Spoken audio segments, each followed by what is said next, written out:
Alulleai by Perotinus. This work, Alulleai, has two genres, and the first of these genres is an Alulleai. It is actually a type of song. An Alulleai is one of the songs of the Mass propers, one of those chants that change from one day of the year to another. Make sure that you have seen the podcast on the Mass. Before we turn to the elaborate polyphonic setting of this composition by Perotinus, let us first consider the simple medieval monophonic unmeasured melody on which it was based, and let us consider its performing forces. Alulleaias were a type of song of the Mass propers that were responsories, one of those two types of songs that you recall that St. Paul mentioned in the Bible, and a responsory is sung by a soloist and a choir. Now that we have considered the melody on which this composition of Perotinus is based, let us think about what the actual genre is of the polyphonic work by Perotinus. The polyphonic work by Perotinus is an organum. Therefore, this composition, Alulleai, belongs to two genres. It is an Alulleai, a song of the Mass propers, and because it is given a polyphonic setting, and it uses the very same plan that we saw used in typical medieval polyphonic works, it is therefore an organum as well. It is both an Alulleai and an organum.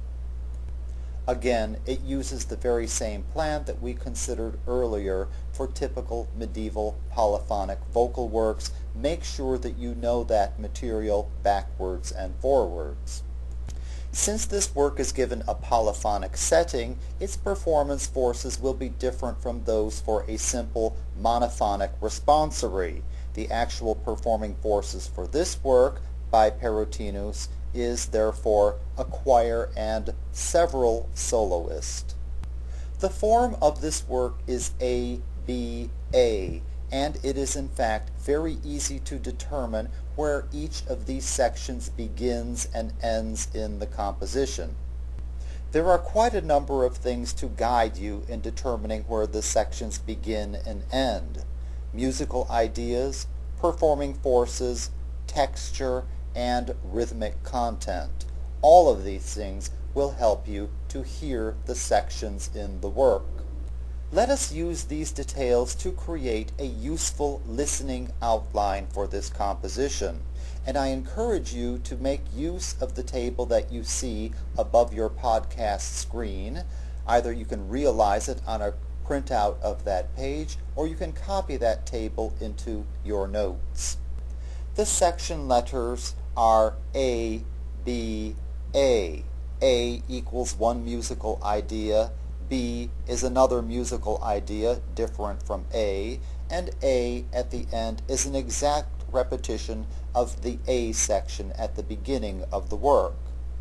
Now let us consider the performing forces for each of these sections. The A section is performed by the choir, the B section is performed by the soloist, and the A section at the end is again performed by the choir.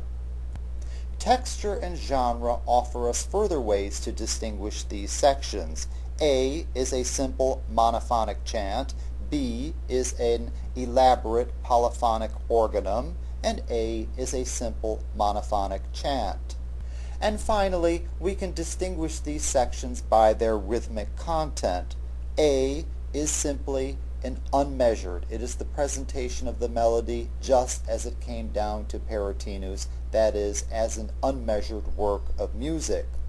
B, a polyphonic organum, is cast in measured music, therefore it has a strong sense of pulse or beat.